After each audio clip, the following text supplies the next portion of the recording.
पाटलिपुत्रा एक ऐसा नाम जो केवल एक शहर का नहीं बल्कि भारत के स्वर्णिम इतिहास, साम्राज्यवादी गौरव, बौद्धिक चेतना और राजनीतिक शक्ति का प्रतीक है। आज जिसे हम बिहार की राजधानी पटना के नाम से जानते हैं, वह प्राचीन काल में सदियों तक विशाल साम्राज्यों की धुरी रहा। नंद, मौर्य, शुंग और गुप्त जैसे महान राजवंशों की राजधानी बनकर पाटलिपुत्र ने न केवल भारत बल्कि पूरे उपमहाद्वीप के इतिहास की दिशा तय की। पालिबोथरा भी कहा गया। 2. पाटलिपुत्र का उदय। एक सैनिक छावनी से राजधानी तक पाटलिपुत्र के वास्तविक ऐतिहासिक उदय की कहानी 6ठी शताब्दी ईसा पूर्व में मगध साम्राज्य के उत्कर्ष से जुड़ती है। उस समय मगध की राजधानी राजगृह गिरिव्रज थी, जो पहाड़ियों से घिरी हुई थी।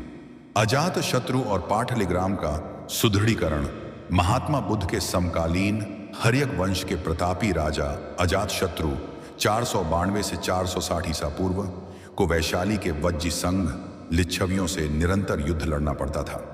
वैशाली पर नियंत्रण रखने और गंगा के पार से होने वाले आक्रमणों को रोकने के लिए अजातशत्रु ने गंगा, सोन और गंडक नदियों के संगम पर स्थित एक छोटे से गांव पाटलिग्राम को चुना। उसने यहां एक मजबूत सैनिक दुर्ग किले का निर्माण करवाया। महात्मा बुद्ध ने अपने अंतिम दिनों में जब पाटलिग्राम की यात्रा की थी, तब उन्होंने इसके महत्व को भांपते हुए एक भविष्यवाणी की थी।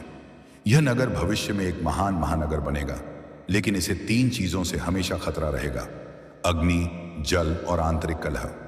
उदयन द्वारा राजधानी का स्थानांतरण। अजात शत्रु के पुत्र उदयन ने पाटलिपुत्र के इतिहास को एक नया मोड़ दिया। उसने भांप लिया कि साम्राज्य के विस्तार के लिए राजगृह की तुलना में पाटलिपुत्र की भौगोलिक स्थिति कहीं अधिक रणनीतिक और व्यापारिक रूप से अनुकूल है। लगभग 457 ईसा पूर्व में उदयन ने मगध की राजधानी को राजगृह से पाटलिपुत्र स्थानांतरित कर दिया। इसके बाद आगामी कई सदियों तक यह नगर भारत की सत्ता का केंद्र बना रहा। 3. शिशुनाग और नंद वंश का काल। हर्यक वंश के पतन के बाद शिशुनाग वंश के समय राजधानी कुछ समय के लिए वैशाली स्थानांतरित हुई, लेकिन कालाशोक के समय यह पुनः पाटलिपुत्र लौट आई। द्वितीय बौद्ध संगीति का आयोजन भी इसी काल के आसपास हुआ, जिसने नगर की धार्मिक महत्ता को बढ़ाया। इसके बाद नंद वंश, विशेषकर महापद्म नंद और धनानंद के शासनकाल में पाटलिपुत्र का अत्यधिक आर्थिक विकास हुआ।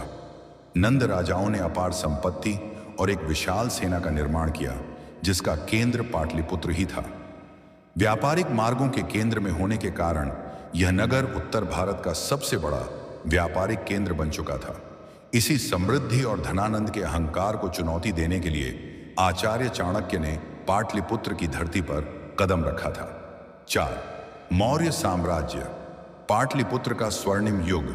चंद्रगुप्त मौर्य द्वारा 322 ईसा पूर्व में मौर्य वंश की स्थापना के साथ ही पाटलिपुत्र के इतिहास का सबसे गौरवशाली अध्याय शुरू हुआ। यह वह दौर था जब पाटलिपुत्र विश्व के सबसे बड़े और सबसे समृद्ध शहरों में से एक बन गया। मेगस्थनीज का विवरण, पालिब्रोथा का वैभव। यूनानी राजा सेल्यूकस निकेटर के राजदूत मेगस्थनीज ने चंद्रगुप्त मौर्य के दरबार में कई वर्ष बिताए और अपनी पुस्तक इंडिका में पाटलिपुत्र का आंखों देखा विस्तृत विवरण दिया है। मेगस्थनीज के अनुसार आकार और संरचना, पाटलिपुत्र गंगा और सोन नदी के समांतर बसा हुआ एक लंबा नगर था। इसकी लंबाई लगभग 14.5 किलोमीटर 80 स्टेपिडिया और चौड़ाई लगभग 2.4 किलोमीटर 15 स्टेपिडिया थी। सुरक्षा प्राचीर। पूरे नगर के चारों ओर लकड़ी की एक विशाल और ऊंची दीवार प्राचीर बनी हुई थी। इस दीवार में 64 प्रवेश द्वार, गेट और 570 बुर्ज टॉवर्स थे, जहां तीरंदाज तैनात रहते थे। सुरक्षा खाई। किले की दीवार के बाहर एक विशाल और गहरी खाई ट्रेंच थी, जो लगभग 60 फीट गहरी और 600 फीट चौड़ी थी। इसमें नदियों का पानी भरा रहता था। यह खाई नगर की सुरक्षा की पहली पंक्ति होने के साथ साथ शहर के गंदे पानी की निकासी, ड्रेनेज का काम भी करती थी। राजप्रसाद महल। चंद्रगुप्त मौर्य का महल मुख्य रूप से बेशकीमती लकड़ी से बना था, जिस पर सोने और चांदी की नक्काशी की गई थी। मेगस्थनीज लिखता है कि पाटलिपुत्र का यह राजप्रसाद फारस, ईरान के सूसा और एकबटना के महलों से भी कहीं अधिक सुंदर और भव्य था। सम्राट अशोक और पाटलिपुत्र का रूपांतरण। चंद्रगुप्त के पोते सम्राट अशोक 268 से 232 ईसा पूर्व के शासनकाल में पाटलिपुत्र का स्वरूप लकड़ी से बदलकर पत्थर का हो गया। अशोक ने कला और वास्तुकला को बढ़ावा दिया।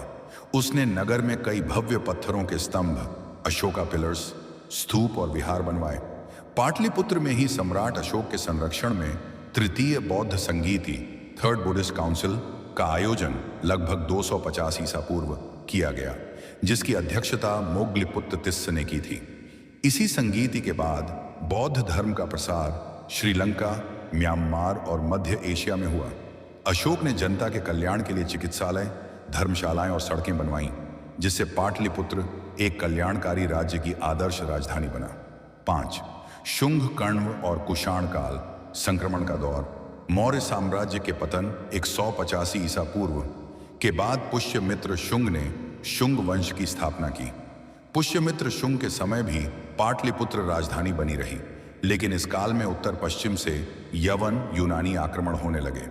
प्रसिद्ध व्याकरणविद पतंजलि, जो पुष्यमित्र के पुरोहित थे, के विवरणों से पता चलता है कि यवनों ने पाटलिपुत्र तक घेराबंदी कर दी थी। इसके बाद कण्व वंश का शासन रहा। प्रथम और द्वितीय शताब्दी ईस्वी में जब उत्तर भारत में कुषाण वंश सम्राट कनिष्क का उदय हुआ, तो सत्ता का केंद्र पाटलिपुत्र से खिसक कर पुरुषपुर, पेशावर और मथुरा की ओर चला गया। कनिष्क ने पाटलिपुत्र पर आक्रमण किया और यहां से प्रसिद्ध बौद्ध विद्वान अश्वघोष और बुद्ध का पवित्र भिक्षा पात्र अपने साथ ले गया।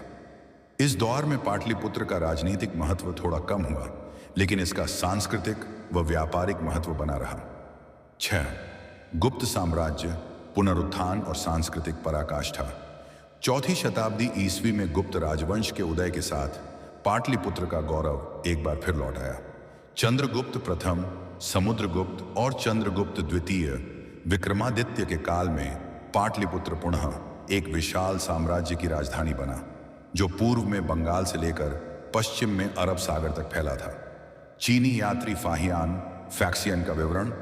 चंद्रगुप्त द्वितीय के शासनकाल लगभग 400 ईस्वी में चीनी बौद्ध भिक्षु फाहियान पाटलिपुत्र आया था। उसने मौर्य काल के लगभग 600 वर्ष बाद इस नगर को देखा था, फिर भी वह इसकी भव्यता देखकर दंग रह गया। फाहियान ने लिखा, अशोक का राजमहल उस समय भी सुरक्षित था। फाहियान को विश्वास ही नहीं हुआ कि इसे इंसानों ने बनाया होगा। उसने लिखा कि यह महल मानवों द्वारा नहीं, बल्कि देवताओं या जिन्हों द्वारा पत्थरों को जोड़कर बनाया गया है। उसने पाटलिपुत्र को उत्तर भारत का सबसे बड़ा नगर बताया, जहां के लोग अत्यंत समृद्ध, उदार और धार्मिक थे। फाहियान ने यहां एक अत्यंत आधुनिक चिकित्सालय, हॉस्पिटल का वर्णन किया है, जहां गरीबों और बीमारों को मुफ्त दवा और भोजन दिया जाता था। 7वां, शिक्षा और बौद्धिक चेतना का वैश्विक केंद्र। पाटलिपुत्र केवल राजाओं और सेनाओं का नगर नहीं था, यह ज्ञान, विज्ञान और दर्शन की वैश्विक राजधानी थी। इस नगर की धरती ने ऐसे मनीषियों को जन्म दिया जिन्होंने पूरी दुनिया की सोच बदल दी। आचार्य चाणक्य, कौटिल्य। उन्होंने पाटलिपुत्र में रहकर ही अर्थशास्त्र जैसी कालजयी कृति की रचना की, जो आज भी राजनीति और अर्थनीति का मार्गदर्शक ग्रंथ है। आर्यभट्ट, भारत के महानतम गणितज्ञ और खगोल शास्त्री आर्यभट्ट ने पाटलिपुत्र, कुसुमपुर को ही अपनी कर्मभूमि बनाया। यहीं रहकर उन्होंने आर्यभट्टीय ग्रंथ लिखा, शून्य की उपयोगिता को स्थापित किया और पहली बार बताया कि पृथ्वी अपनी धुरी पर घूमती है। पाणिनि और पिंगल, संस्कृत व्याकरण के प्रणेता पाणिनि और छंद शास्त्र के जनक पिंगल का संबंध भी इसी महान नगरी से जोड़ा जाता है। 8. पाटलिपुत्र का पतन और ह्रास समय का चक्र बदला और 6ठी शताब्दी ईस्वी के बाद पाटलिपुत्र का पतन शुरू हो गया। इसके पतन के पीछे कई कारण थे। सत्ता का स्थानांतरण। गुप्त वंश के पतन के बाद उत्तर भारत की राजनीति का केंद्र पाटलिपुत्र से हटकर कन्नौज, उत्तर प्रदेश हो गया। हर्षवर्धन के काल में कन्नौज समृद्धि के शिखर पर पहुंचा, जिससे पाटलिपुत्र उपेक्षित हो गया। प्राकृतिक आपदाएं, गंगा, सोन और गंडक जैसी बड़ी नदियों के संगम पर स्थित होने के कारण पाटलिपुत्र को बार बार विनाशकारी बाढ़ का सामना करना पड़ा। नदियों के मार्ग बदलने से भी नगर का भूगोल बिगड़ा। लकड़ी के निर्माणों की अधिकता के कारण अग्निकांडों ने भी इसे क्षति पहुंचाई। हूणों के आक्रमण, तोरमाण और मिहिरकुल जैसे क्रूर हूण आक्रमणकारियों ने उत्तर भारत के नगरों और बौद्ध विहारों को भारी नुकसान पहुंचाया, जिसका असर पाटलिपुत्र पर भी पड़ा। चीनी यात्री ह्युएन त्सांग का दुखद विवरण 7वीं शताब्दी लगभग 637 ईस्वी में सम्राट हर्षवर्धन के काल में जब चीनी यात्री ह्वेनसांग पाटलिपुत्र पहुंचा तो उसे वह वैभवशाली महानगर नहीं बल्कि खंडहरों का एक ढेर मिला। उसने बड़े दुखी मन से लिखा, वह महान नगर जो कभी पालिब्रोथा कहलाता था अब पूरी तरह से नष्ट हो चुका है। उसकी प्राचीरें ढह चुकी हैं। जहां कभी लाखों लोग रहते थे वहां अब केवल कुछ 100 घरों की एक छोटी सी बस्ती बची है। केवल खंडहर ही इसके प्राचीन वैभव की गवाही दे रहे हैं।